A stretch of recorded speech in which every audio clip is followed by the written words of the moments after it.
Por el Grupo Parlamentario Podemos Castilla y León tiene la palabra por un tiempo máximo de 30 minutos el procurador don Juan Pablo Fernández Santos. Sí, muchas gracias. Muchas gracias también al señor Conte por sus interesantes circunloquios. Yo me voy a centrar en la última parte de su alocución, en la que usted literalmente ha dicho que ha habido algunas cajas que han tenido buenos gestores y eso ha permitido que la injerencia política no haya devenido en una desaparición de las mismas. Usted sabe que esta es una comisión de investigación al objeto de determinar la responsabilidad política de lo que ocurrió con las cajas de ahorros en Castilla y León. Y a la vista de que en Castilla y León desaparecieron todas las cajas de ahorros que existían, ¿cree usted que la injerencia política en esta comunidad fue uno de los elementos que fue determinante para esa desaparición? Pues a mí me gusta responder a todas las preguntas, pero sinceramente es que no tengo conocimiento suficiente de qué ocurrió en Caja España, Caja Duero, Caja Segovia, Caja Ávila, que sería un poco aventurado por mi parte. Me he pronunciado con carácter general porque lo que sí creo que es un peligro, y sé que su grupo parlamentario tiene otras ideas, pero a mí me parece que los bancos públicos son un peligro público, porque y le voy a contar una anécdota que viví cuando era vicepresidente del Banco Mundial en un viaje a Egipto. Fui allí a visitar bancos y yo iba acompañado de un colega del Banco Mundial que hablaba árabe. Entonces fuimos a visitar a uno de los bancos cuyo nombre no me acuerdo, y que era un banco público, y entonces le preguntamos, bueno, la gestión es una gestión privada, no hay injerencia, y dijo, no, en absoluto, aquí actuamos exactamente igual que cualquier banco privado con criterios de mercado. Y en ese momento sonó el teléfono y el presidente del banco, el consejero delegado, lo cogió y empezó a hablar en árabe, creyendo que nosotros no entendíamos nada. Yo no entendí una palabra, pero mi colega del Banco Mundial, que era libanés, lo entendió todo perfectamente. Y luego cuando salimos me dijo, sí, he estado oyendo la conversación, era el presidente de la República que le estaba llamando, o un ministro, para que concediera un préstamo a no sé qué entidad, ¿no? En presencia nuestra. Bueno, es el ejemplo típico de intervención. Como digo, sin hablar de otros mundos, pero el peso que tenía el señor Zaplana en las decisiones de la CAM era... Yo creo que en el mundo real hay que ser prudente, y entonces hay que ver el mundo real tal y como es. Entonces, lo que no se puede es partir de una premisa de que los servidores públicos persiguen siempre un interés abstracto, porque muchas veces persiguen intereses coyunturales, y por eso es por lo que yo creo que a veces usan los instrumentos que tienen en su mano. Y hay en el libro ese que también les recomiendo de José Vilarasau, hay otra frase muy ilustrativa que está indirectamente relacionada con esta, y es un consejo que cuenta José Vilarasau que le dio un gran banquero, que yo no recuerdo quién era, pero el gran banquero le dijo a Vilarasau, mira, nunca visites una fábrica, porque si visitas una fábrica, al final vas a acabar trabando cierta amistad, te van a caer simpáticos, y al final les vas a acabar concediendo un préstamo que nunca les debiste conceder, ¿no? Bueno, pues ese es un poco el fenómeno político. La lógica política responde a una serie de pulsiones que a veces llevan a decisiones financieras equivocadas, porque el buen banquero tiene que ser muy, muy prudente y proteger a toda costa su cuenta de resultados. Por eso el que sea pública yo creo que es un peligro en vez de una ventaja, ¿no? Pero dicho eso, no sé qué decisiones equivocadas pudieron o no tomar las cajas con domicilio en esta comunidad. Bueno, el tema es que quería centrar y acotar el objeto a lo que ocurrió en Castilla y León, porque estamos en el Parlamento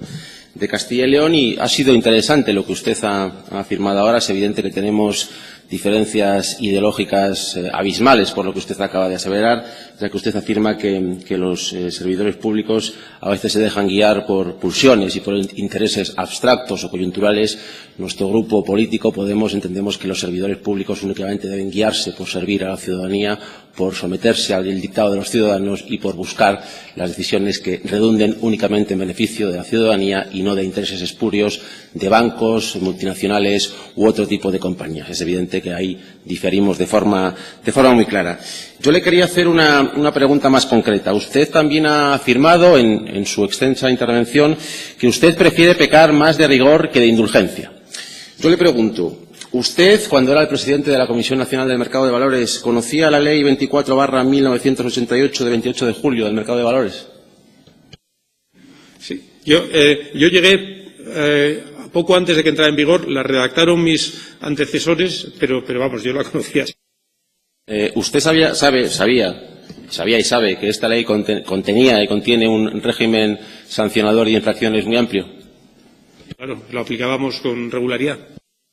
¿Con qué frecuencia o con qué regularidad ustedes imponían sanciones? Porque si usted dice que le gustaba pecar de riguroso más que de indulgente, ¿eran muy frecuentes las sanciones impuestas? ¿A qué entes, a qué órganos ustedes imponían esas infracciones y sanciones? Yo siempre pensé que el sistema de detección de infracciones que utilizaba la CNMV, sobre todo para las infracciones que tenían más jugo, información privilegiada o abuso de mercado, eran muy imperfectos, porque una cosa, por ejemplo, que nosotros no podíamos hacer, que hace la policía todos los días en delitos, es la intervención y las escuchas telefónicas. ¿Sabes? Nosotros, para perseguir algunas infracciones, teníamos muy pocos instrumentos. Le voy a contar otra cosa que también revela un enfoque equivocado que tuvo la CNMV durante muchísimo tiempo. La Ley de Mercado de Valores estaba bien escrita, pero por una práctica administrativa consuetudinaria se había llegado a la equivocada interpretación de que los bancos, las entidades de crédito y las cajas eran competencia exclusiva del Banco de España y que la CNMV únicamente se debía ocupar de los mercados de valores organizados, de las bolsas, y luego de las agencias y sociedades de valores y las gestoras de fondos de inversión. De forma que hasta 2005, o sea, pocos meses después de que yo llegara, jamás se había hecho ninguna inspección a ninguna entidad de crédito sobre cómo se comercializaban productos financieros. Porque precisamente yo llegué a la conclusión que está emparentada con su pregunta, es, ¿cómo controlamos si la comercialización efectiva de productos por las entidades de crédito se hace de acuerdo con las mejores prácticas? Y lo primero que tuvimos que hacer es empezar a inspeccionar los mecanismos de colocación y las redes. Entonces, la CNMV se puso en marcha en el año 88, pues hasta el año 2005 no se produjo la primera supervisión, que además no recuerdo los nombres, yo creo que le hicimos una a Bankinter y otra a Ibercaja, para ver cómo tenían los sistemas para lo que ahora está extremadamente regulado por la directiva MiFID: conflictos de interés, formación de clientela, comprobación de la información de los clientes. Había una dejación histórica de funciones, y a partir de entonces empezamos a intensificar más las actuaciones. Teníamos también pocos recursos. Por eso, y es por lo que pensaba que la política de doble vértice que antes se sugirió sería muy sensata. Es una única entidad, bien dotada de recursos, que se dedique exclusivamente a proteger a los inversores. Pero claro, si tenías además que proteger y vigilar la solvencia la CNMV durante mucho tiempo estuvo muy concentrada en temas que cuantitativamente no han sido muy graves, pero que han tenido una atención mediática enorme, como Gescartera o ABA, que son escándalos son verdaderamente el chocolate del loro comparado con el impacto de la crisis. Y entonces la entidad, en vez de estar dedicada a los temas gordos, estaba dedicada a cosas de poca monta financiera, como eran los fraudes por entidades de este tipo, Gescartera, ABA, y realmente la comercialización masiva de productos financieros por las entidades de crédito estaba desatendida. Se ha ido cambiando el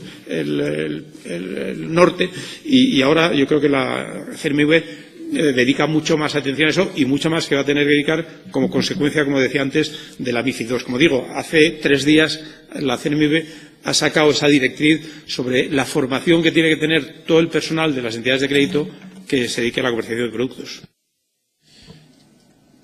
Bueno, he de reconocer que me quedo no epatado, sino absolutamente horrorizado de lo que usted me acaba de decir. Yo creo que esa asunción y ese reconocimiento que desde 1988 hasta el 2005 la Comisión Nacional del Mercado de Valores hizo dejación de funciones y que se dedicó a asuntos muy menores, como usted ha calificado, en lugar de los asuntos de verdadero calado, a mí creo que es una declaración política de una enorme trascendencia, que además yo espero que esto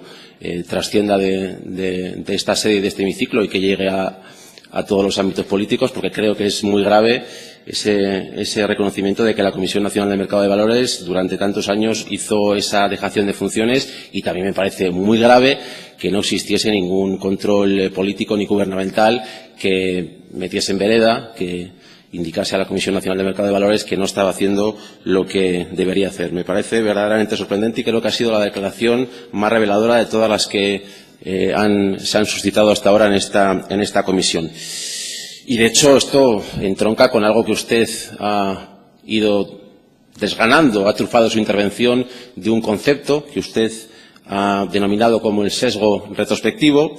Usted ha hablado de que cuando ocurre una desgracia es muy fácil a todo lo pasado después haberla podido prever, pero claro, yo a la vista de lo que usted me acaba de decir, lo que me parece una auténtica desgracia es que en este país hayamos tenido gente en el Banco de España, en la Comisión Nacional del Mercado de Valores y supervisores que no se enterasen de absolutamente nada y que fuesen tan poco diligentes. Creo que esa ha sido una de las desgracias que usted muy bien la ha puesto de relieve y de manifiesto. Yo le quiero preguntar una pregunta concreta. ¿Usted, durante su presidencia de la Comisión Nacional del Mercado de Valores, tuvo alguna comunicación con la Junta de Castilla y León, ya que la Junta de Castilla y León tenía la competencia en materia de protección de los consumidores? ¿Hizo alguna comunicación al respecto de que podía haber algún tipo de irregularidad a este respecto a la Junta de Castilla y León? Bueno, empezando por la segunda, yo siempre sostuve que al haber una norma especial, que era la Ley de Mercado de Valores, en materia de protección del inversor, la competencia de la CNMV en materia de protección del inversor financiero era excluyente. O sea, yo nunca pensé que esa era una competencia compartida y siempre pensé que la competencia de las comunidades autónomas en materia de protección del consumidor era el consumidor no financiero general. De hecho, sí que critiqué una norma que me pareció absolutamente lamentable y vergonzosa, que fue la que se incorporó en la ley como una disposición adicional en la Ley de Extinción de Inversión Colectiva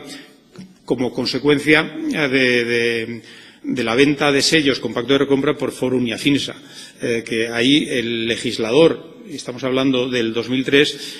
tomó la decisión disparatada de decir que la supervisión de la colocación de bienes con pacto de recompra, estaba pensando claramente en sellos, no será competencia de los supervisores financieros, como hasta entonces había dicho el artículo 26 bis de la Ley de Mercado de Valores, sino que será competencia de las comunidades autónomas. Yo, sinceramente, creo que eso fue tanto como decir que durante unos años no iba a haber una competencia efectiva hasta que el año 2006 se intervino Forum y Afinsa. O sea que yo creo que la supervisión financiera es una tarea tan sumamente sofisticada y compleja que es infinitamente mejor atribuírsela a una entidad, no diré ya de ámbito estatal, sino de ámbito supranacional. O sea, yo creo que a mí me parece fenomenal que la supervisión bancaria se le haya encomendado para los grandes bancos al Banco Central Europeo y que en el ámbito del mercado de valores la Autoridad del Mercado de Valores Europeo, ESMA, tenga funciones crecientes. Supervisa las agencias de rating, pero yo creo que debería tener más esa idea ingenua de que cuanto más cerca de los supervisados esté el supervisor, mejor. Al revés, yo sostengo justamente lo contrario. Lo mejor es que el supervisado esté súper alejado del supervisor del supervisado, precisamente para que no haya esos vínculos de parentesco, de amistad. O sea, yo creo que en España, siempre y cuando esté bien informado, supervisa mejor una entidad, un finlandés, que un español, para entendernos, porque el finlandés se fuma un puro y si tiene que decir que el banco está mal provisionado pues lo dice y santas Pascuas, mientras que si resulta que comparten un parentesco, van al mismo club de fútbol y se ven a tomar copas, pues, o sea, entre el supervisor y el supervisado, cuanta más distancia, mejor, siempre y cuando el supervisor esté bien informado, ¿no? Y en cuanto a, yo estoy de acuerdo con usted,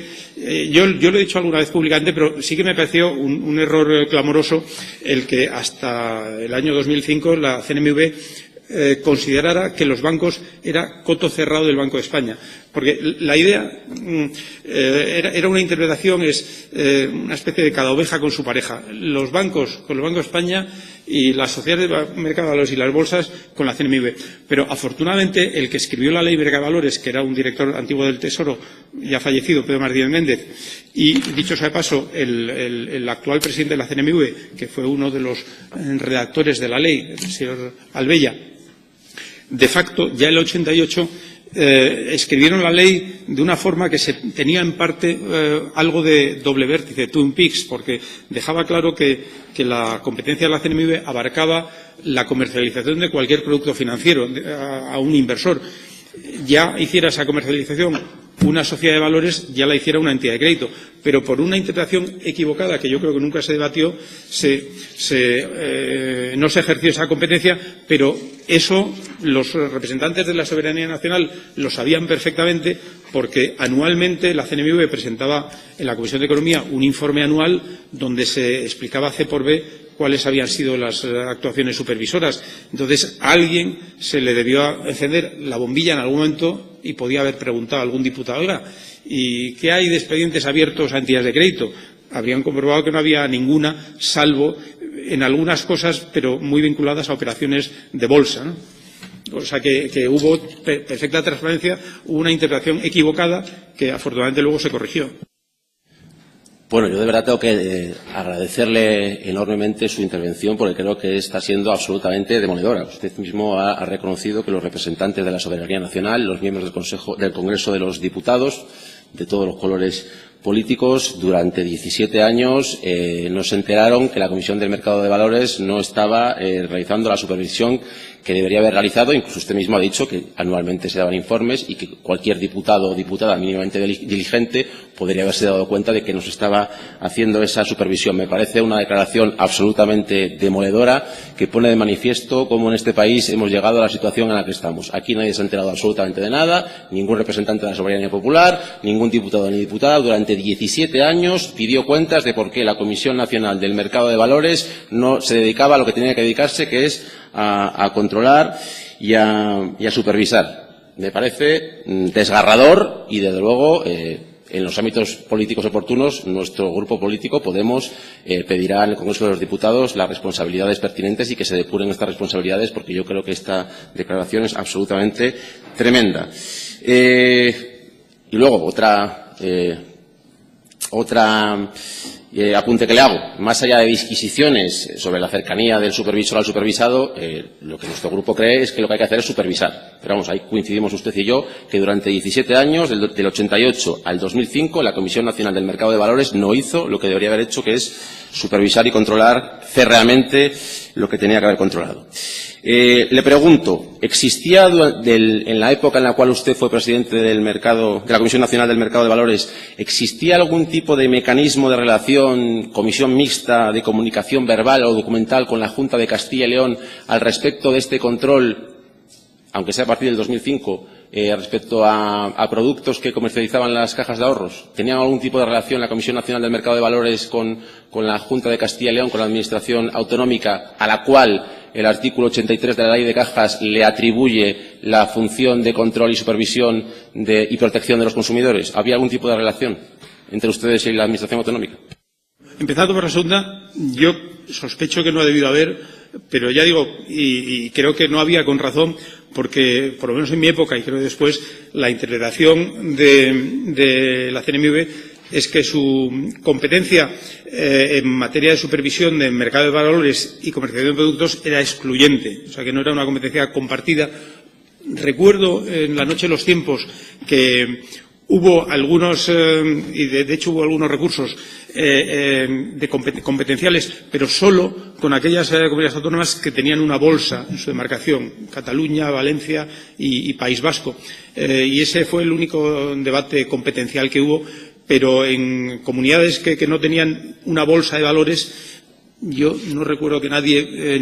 hubo ninguna disputa sobre quién era competente para supervisar, para ejercer esa función de protección del inversor, que yo creo que es distinta a la del consumidor general, ¿no? Que es el que va a una tienda o contrata un servicio médico, contrata mil cosas, pero desde luego cuando hay una ley especial, la ley especial prevalece sobre la ley ordinaria, ¿no? Y en cuanto a lo primero, yo efectivamente reitero y creo que lo que usted es muy cierto, que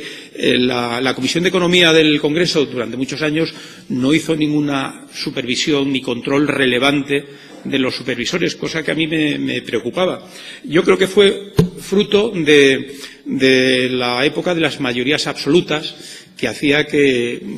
las comisiones de economía tuvieran mucho menos peso del que pueden tener ahora, precisamente porque ya no hay ningún partido que controle por mayoría absoluta las cámaras. Y yo, creo que hice 3 comparecencias en la Comisión de Economía del Congreso, jamás tuve preguntas del interés y la profundidad de las que me están haciendo aquí. A mi juicio, a mis comparecencias en la Comisión de Economía, yo siempre he dicho que eran lamentables porque me hacían una cantidad de preguntas de bobadas y de cosas coyunturales. Llegaban los diputados, siempre llevaban el último recorte de prensa de lo que había dicho, y yo siempre decía, oiga, que a mí los recortes de prensa que no hacen fe en juicio, yo respondo de lo que he dicho, no de lo que un periodista haya dicho que yo he dicho y me haya entrecomillado, ¿no? O sea que eran, yo por ejemplo, en la época mía, el presidente de la Comisión de Economía era don Antonio Gutiérrez, antiguo líder sindical, que no solo es que no supiera una palabra de mercados financieros, sino es que tampoco le interesaba lo más mínimo enterarse, porque durante los 3 años que estuve ofrecí con reiteración a todos los miembros de la Comisión de Economía hacerles presentaciones,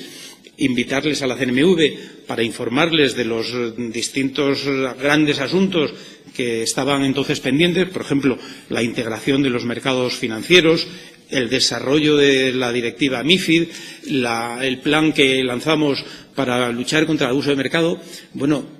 no expresaron el más mínimo interés de nada. Y claro, como no sabían suficiente de las materias objeto de las competencias de la CNMV, era muy difícil que supervisaran. Yo por eso también he dicho que yo soy un gran forofo de las autoridades independientes, porque hay funciones que es mejor sacarlas del ciclo político y que las ejerza un burócrata que no tiene que ganarse los votos y ganar elecciones, a que las ejerza un representante de la soberanía popular que es tributario de los deseos de sus votantes. Ahora bien, ese sistema solo funciona si, como contrapeso, hay una Comisión de Economía y hay un Congreso que fiscaliza a los independientes. En España, desgraciadamente, ese sistema hasta esta legislatura no ha funcionado bien, porque la Comisión de Economía, a veces es que los diputados ni aparecían. Llegabas allí y hay cantidad de comparecencias, no ya del presidente de la CNMV, sino del gobernador del Banco de España, y ve uno y hay ahí 4 o 5, que no hay suficiente interés. Yo creo que afortunadamente, con la pérdida de las mayorías absolutas en esta legislatura, la cosa ha cambiado y el protagonismo se ha desplazado al Congreso, y ahora sí que, porque yo, que soy un gran partidario de la autonomía de ciertas instituciones, me parece que es necesario que sea contrapesada por una fiscalización muy severa. Pero incluso como director del Tesoro en otra época, estuve 8 años de director del Tesoro, y yo era el que gestionaba la deuda pública, que generaba la mayor partida de gasto en el presupuesto, que eran los intereses de la deuda. Bueno, a mí realmente yo me quedaba escandalizado que en los 8 años me citaron una vez a comparecer en el Congreso para hablar de la política de deuda. O sea que el mayor o menor acierto de la política de gestión de deuda influía en la carga de intereses, y a nadie le preocupó lo más mínimo, ningún diputado. La única vez La única vez que comparecí fue a petición del entonces diputado Montoro, que pidió una comparecencia creyendo que habíamos incurrido en grandes pérdidas como consecuencia de las devaluaciones del 92 y 93, y se llevó un chasco porque realmente tuvimos la precaución de emitir en divisas en un momento en que la peseta estaba ya muy devaluada, de forma que en aquella emisión, en vez de tener pérdidas cambiarias, tuvimos una pequeña plusvalía y la emisión nos salió prácticamente gratuita. Pero a mí sí que me parece una vergüenza que la Comisión de Economía no fiscalizara una función tan esencial como la gestión de la deuda pública, que tanta influencia. Por poner otro ejemplo singular, la moratoria nuclear, que obligó a imponer un pequeño canon sobre la tarifa eléctrica para financiar la indemnización que se pagó a las eléctricas por el cierre de las centrales nucleares. Ahí el Estado asumió unas obligaciones y tuvimos que decidir si esas obligaciones las concertábamos a tipo fijo o a tipo variable. Bueno, afortunadamente, no por decisión mía, sino por sugerencia de los funcionarios de la Dirección General, decidimos financiarlo a tipo variable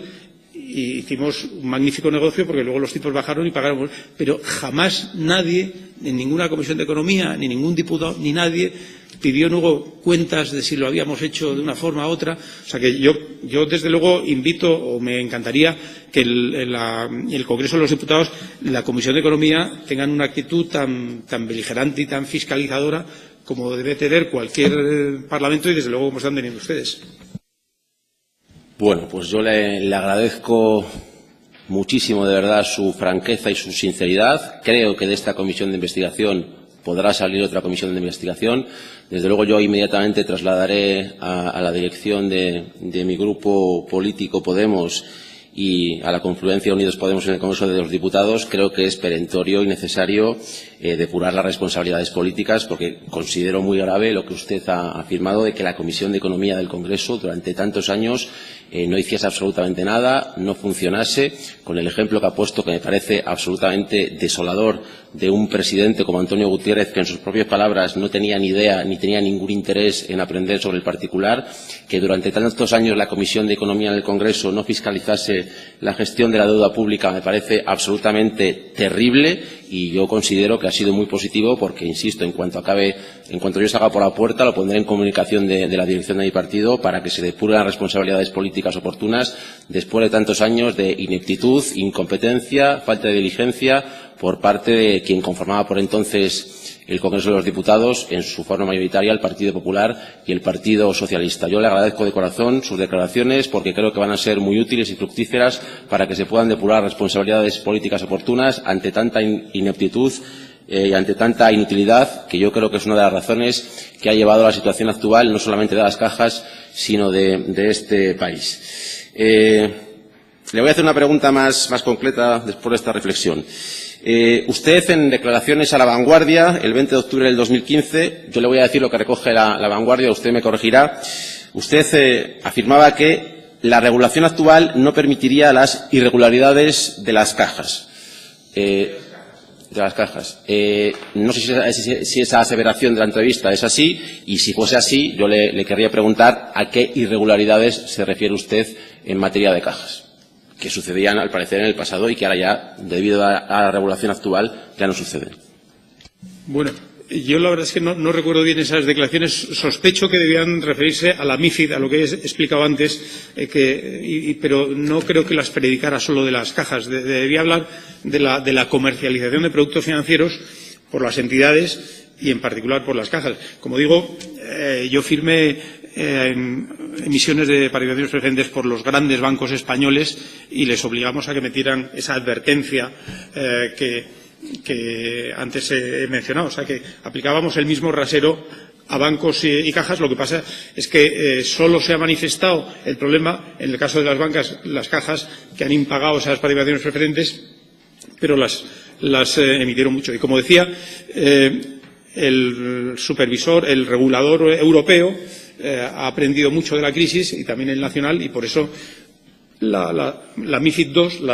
la segunda directiva de mercados e instrumentos financieros y el reglamento de mercados e instrumentos financieros que se aprobaron en el año 2014, supongo yo que ahí en el año 2015 debía referirme a eso, precisamente saca esas lecciones, autoriza expresamente a los supervisores a prohibir la comercialización de aquellos productos que no considere idóneos para colocar entre minoristas, refuerza los mecanismos para asegurarse de que las redes de empleados de las entidades tienen el nivel suficiente de formación, prohíbe, en el caso de fondos de inversión, ¿no?, el cobro de comisiones por retrocesión cuando los fondos se reinvierten en otros fondos y el intermediario pretende cobrar, regula con más detalle la figura del asesor financiero independiente, que es una figura que en el Reino Unido está muy extendida, pero que en Europa y yo ahí también reconozco que en España no hemos potenciado esa figura del asesor financiero independiente. Y le pongo un ejemplo. Cuando yo estaba en el Tesoro y hacíamos publicidad de la deuda pública, sin darnos cuenta, al final decíamos, bueno, y si tiene dudas, consulte a su entidad, a su banco o caja. Pero, claro, debíamos haber dicho, consulte a su asesor financiero independiente, porque en realidad a lo mejor su banco o caja va a tratar de que usted no invierta en deuda pública, sino que va a tratar de colocar uno de sus productos que son mucho peores. Pero ingenuamente nosotros desde la Administración, en vez de pedirle al inversor que se asesorara por un tercero independiente, le decíamos que se asesorara por aquel que era un vendedor de productos. Ese ha sido uno de los problemas que ha habido en España, que hemos confundido asesorar con vender, ¿no? Y el cliente ingenuo, que tenía buena amistad con el comercial de la sucursal bancaria, al que conoce desde hace 30 años, pues se creía que el sucursal le estaba asesorando cuando en realidad le estaba vendiendo, ¿no? Es un fallo que nunca se nos ocurre, que nunca pretenderíamos cuando vamos a un concesionario de coches. Si uno va a un concesionario de la marca X, pues sabe que el vendedor nos decía, hombre, no sea usted tonto, ¿por qué en vez de comprar este producto no se va al concesionario de al lado y compra el otro modelo que es mucho mejor, ¿no? Ahí sabemos que es un vendedor y que nos va a tratar de vender su producto. En las entidades financieras pasa lo mismo, pero ingenuamente muchos clientes tienden a pensar que ese comercial no es un comercial, un vendedor, sino que es un asesor. Bueno, ahí por eso la legislación también se ha modificado y ahora se le imponen a ese vendedor unas obligaciones muchísimo más severas que las que había antes, donde el vendedor, muchas veces con buena voluntad, adoptaba la piel de asesor cuando en realidad lo que estaba era vendiendo productos, ¿no? Otro tema también que ahora se regula con mucho más detalle son los incentivos a la red. Y una de las cosas que se prohíbe es que haya una política de incentivos a la red de empleados que favorezca la colocación de ciertos productos respecto a otros, cosa que hasta ahora ocurría, ¿no? Había un gran incentivo financiero, el empleado le habían mandado a través de una circular desde la central a toda la red, esta va a ser la semana de la colocación de chas. Bueno, eso te genera un conflicto de interés con el cliente al que le vas a tratar de meter a martillo un producto que a lo mejor no es el más idóneo. Y eso está ya mejorado, ¿no? Vale, pues simplemente de verdad quería darle las gracias por poner de relieve y sacar a la luz tantos años de incompetencia e ineptitud de los grupos políticos mayoritarios en este país, Partido Popular y Partido Socialista. Nuestro grupo toma debida cuenta de sus afirmaciones y a partir de ahora, en sede parlamentaria, en el Congreso de los Diputados, realizaremos las acciones políticas pertinentes para depurar esa responsabilidad política ante esa incompetencia tan supina que usted ha puesto de manifiesto. Muchísimas gracias por su intervención.